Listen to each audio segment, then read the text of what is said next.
세계의 뉴스, 국방 소식을 소개하는 위클리 뷰글입니다.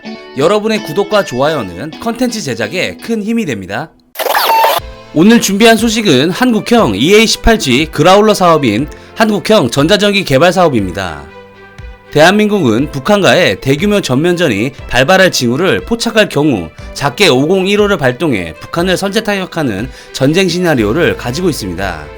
작게 501호란 한미연합군이 북한 핵심 시설 700곳 이상을 유사시 선제 타격하는 작전으로 2010년 10월에 열린 제42차 한미안보협의회에서 각국 국방장관의 합의로 제안되었고 2015년 6월 한미연합사령군 사령관 커티스 스케퍼로티 대장과 합동참모본부 의장 최윤희 대장이 서명하면서 발효되었습니다. 작게 501호의 한미연합군은 북한 핵심 시설을 선제 타격하는 작전에서 한미연합군의 전투기들이 공동작전을 펼치게 됩니다. 북한의 방공망이 생각보다 촘촘하기 때문에 아군의 전투기 피해가 당연히 예상되는데요. 이에 북한의 레이더망과 지대공 미사일 그리고 한국에 큰 위협이 되는 이동식 탄도미사일을 제밍하기 위해서는 한국형 전자전기가 필요합니다. 앞서 언급한 내용과 같이 작게 501호는 한미연합군 공동대응작전으로 이때 미국의 EC-130H 컴패스콜 원격 지원 전자전기의 한반도 배치와 활용 방안도 이미 마련한 상태입니다. 혹자들은 그럼 미국의 EC-130H를 활용하면 되지 꼭 한국이 도입해야 되느냐고 반문할 수 있습니다. 하지만 세계 최강 미국도 단 14대만 보유하고 있으므로 다양한 지역에서 작전을 수행하는 미국이 한반도에 EC-130H를 항상 주둔시키기는 어려운 상황입니다. 이에 한국은 전자전기를 강력하게 원하고 있는 상황인데요. 한국이 왜 전자전기를 원하는지 그 이유와 과연 어떠한 방식으로 도입되는지 한번 알아보도록 하겠습니다. 첫 번째로 한국이 전자전기를 도입하려는 이유입니다. 도입의 이유는 명확합니다. 전자전기가 가지고 있는 강력한 역할 때문인데요. 전자전기가 전면에 등장하기 시작한 시기는 베트남전입니다.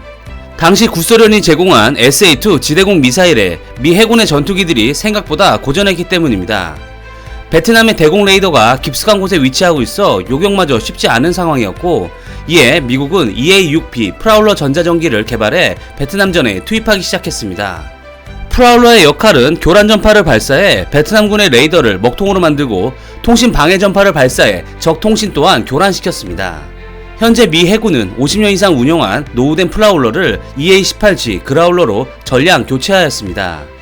작게 501호에 미국의 전자전기인 EC-130H가 투입된다고 명기되어 있지만 사실 갑작스러운 대규모 도발에 대응하기 위해서는 항상 EC-130H가 한반도에 대기해야 하는데 미군의 상황이 그러하지 못하기 때문에 갑작스러운 상황 발생 시 이를 대응하기 위한 수단이 반드시 필요하며 미군의 전자전기가 없는 상황에서 대규모 작전이 시작되었을 때 한국 공군이 전자전기를 자체 보유해 북한의 위험 요소를 제거하는 작전에서 북한의 이동식 탄도탄 발사대 부대에 통신을 도청해 그 위치를 파악합니다.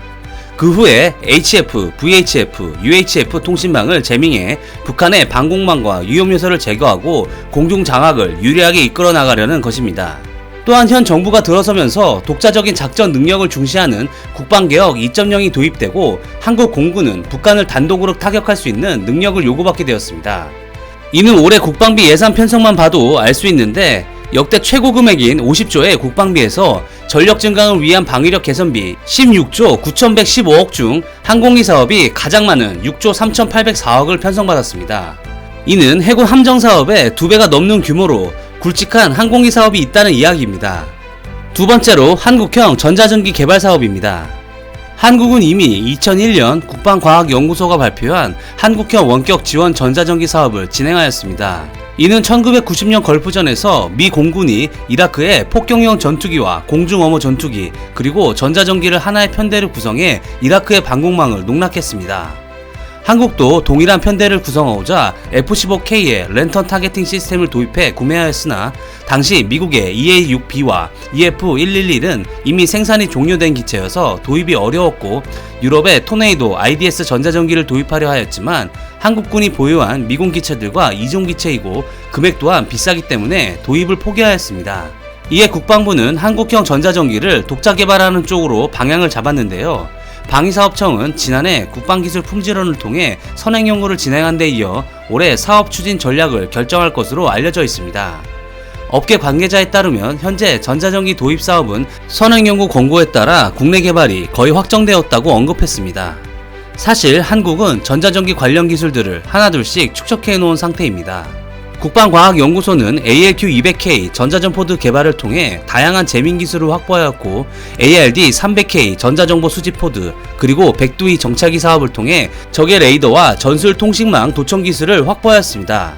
게다가 백두이 신호정보 수집기 사업을 통해 전자장비의 고유의 잡음을 탐지해내는 피신트 능력까지 확보하였습니다.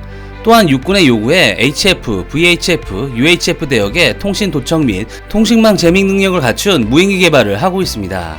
이번 사업의 최종 목표는 전자전기 4대를 도입하는 것이고, 2조 원으로 알려진 전체 사업비 중 약 5천억 원을 들여 전자장비를 개발하고 나머지 1조 5천억 원은 기체 구매 등에 사용할 계획입니다. 여기서 한 가지 논쟁 사항이 있는데, 바로 전자전기 장비를 통합할 플랫폼, 즉 기체의 형태입니다.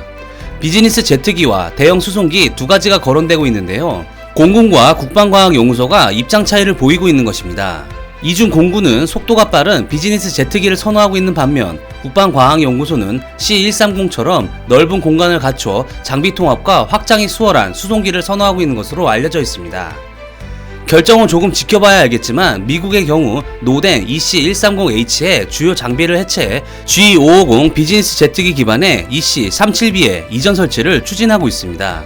대한민국의 공군은 전자전기 개발 사업과 한국형 조인트 스타즈 사업을 통해 결과적으로 독자적인 북한 영공 침투 역량을 확보할 것입니다. 이는 한반도 영공의 제공권을 완벽히 장악한다는 것을 의미합니다.